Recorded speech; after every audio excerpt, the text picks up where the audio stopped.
राधे राधे। मथुरा के निकट एक गांव में छोटी लड़की रहती थी। वृंदावन के निकट होने के कारण वहां से बहुत लोग ठाकुर जी के दर्शनों के लिए जाते थे। जब वो छोटी बच्ची 5 साल की हुई तो उसके घर वाले बांके बिहारी जी के दर्शन के लिए जा रहे थे। उस समय वाहन बहुत कम थे।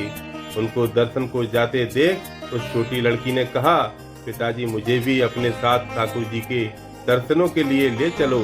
पिताजी ने कहा, बेटा अभी आप छोटे हो, इतना चल नहीं पाओगे, तो थोड़े बड़े हो जाओ तब तुम्हें साथ में लेके चलेंगे। कुछ समय बीता। जब वो 7 साल की हुई तो फिर घर वालों का किसी कारणवश वृंदावन जाना हुआ। फिर उस बच्ची ने कहा, पिताजी अब मुझे भी साथ ले चलो ठाकुर जी के दर्शनों के लिए, लेकिन किसी कारणवश वो उसको न ले जा सके। बच्ची के मन में ठाकुर जी के प्रति बहुत प्रेम था। वह बस उनका मन से चिंतन करती रहती थी और दुखी भी होती थी कि ठाकुर जी के दर्शनों को न जा सकी। आज तक गांव में उसके सभी सहपाठी प्रभु जी के दर्शन कर चुके थे। जब वो सब ठाकुर जी के मंदिर और उनके रूप का वर्णन करते तो उस बच्ची के मन में दर्शन की ललक और भी बढ़ जाती। समय अपने पंख लगा के बढ़ता गया। कई अवसर मिले जाने के पर शायद उसके भाग्य में ठाकुर जी के दर्शन नहीं लिखे थे। जब वो 17 साल की हुई तो उसके पिताजी को उसके विवाह की चिंता हो गई। उसका विवाह तय हो गया। संयोग कहो या उसका ठाकुर जी के प्रति प्रेम, उसका विवाह वृंदावन के सबसे पास वाले गांव में हो गया। वह लड़की बहुत प्रसन्न थी कि अब तो उसका भी ठाकुर जी के दर्शन होंगे। जब विवाह संपन्न हुआ तो वह अपने ससुराल गई। फिर रस्म निभाने के लिए वापस अपने घर आई। 1-2 दिन बाद वो और उसके पति जब वापस अपने घर जा रहे तो बीच में यमुना नदी पर उसके पति बोले, तुम कुछ देर इधर बैठो, मैं यमुना जी में स्नान करके आता हूँ। उस लड़की का चिंतन अब ठाकुर जी की तरफ चला गया और सोचने लगी कि अब ठाकुर जी के दर्शन होंगे। उस लड़की ने लंबा घूंघट निकाल रखा था, क्योंकि गांव है, ससुराल है, और वहीं बैठ गई। फिर वो मन ही मन विचार करने लगी, देखो ठाकुर जी की कितनी कृपा है, उन्हें मैंने बचपन से भजा और दर्शन के लिए ललायत रही। उनकी कृपा से अब मेरा विवाह श्री धाम वृंदावन में ही हो गया। मैं इतने सालों से ठाकुर जी को मानती हूँ, पर अब तक उनसे कोई रिश्ता नहीं जोड़ा। फिर सोचने लगी, ठाकुर जी की उम्र क्या हो सकती है। मेरे हिसाब से लगभग 17 वर्ष के ही होंगे। मेरे पति 21 वर्ष के हैं, उनसे छोटे ही होंगे, इसलिए वो मेरे पति के छोटे भाई की तरह हुए तो मेरे देवर की तरह। लो, आज से ठाकुर जी मेरे देवर होंगे। अब तो ठाकुर जी से नया संबंध जोड़कर उसको बहुत प्रसन्नता हुई और मन ही मन उनसे कहने लगी, ठाकुर जी आज से मैं आपकी भाभी और आप मेरे देवर हो गए हो। पर वो समय कब आएगा जब आप मुझसे भाभी भाभी कहकर पुकारोगे।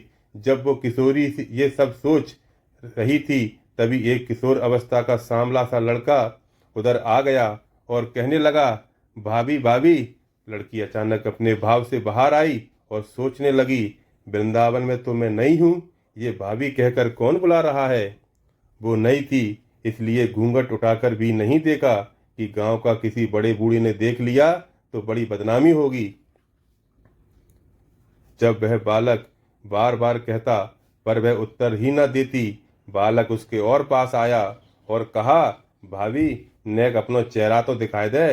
अब वह सोचने लगी, अरे ये बालक तो बहुत जिद कर रहा है, इसलिए उसने कस के अपना घूंघट पकड़कर बैठ गई और कहने लगी, घूंघट उठाकर देख न ले, भाभी आपने ये पर्दा क्यों कर रखा है, हम तो आपके देवर हैं। बस लड़की ने उसको एक नज़र देखा, फिर कहा, नहीं आपको नहीं जानते, और घूंघट ओढ़ लिया।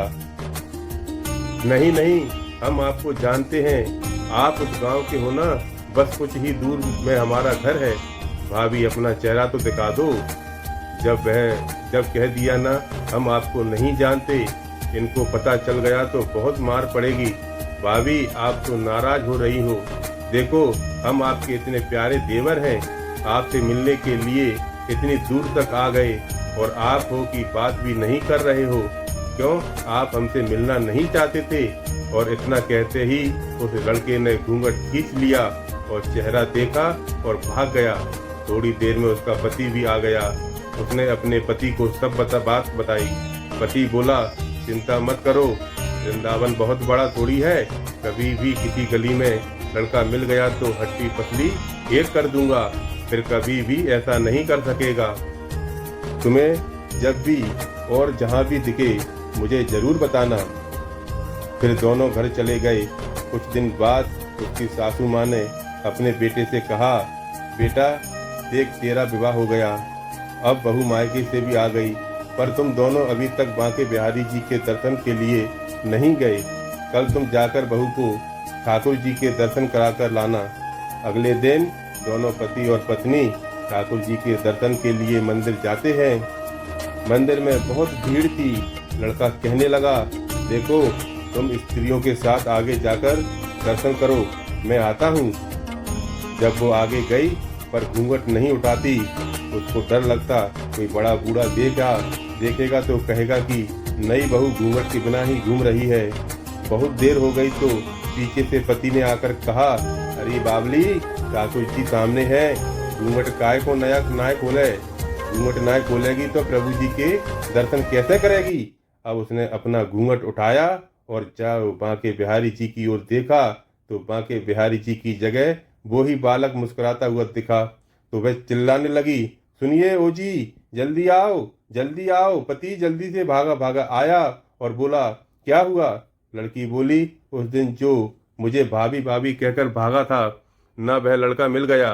पति ने कहा, कहाँ है? अभी उसे देखता हूँ, बता तो जरा।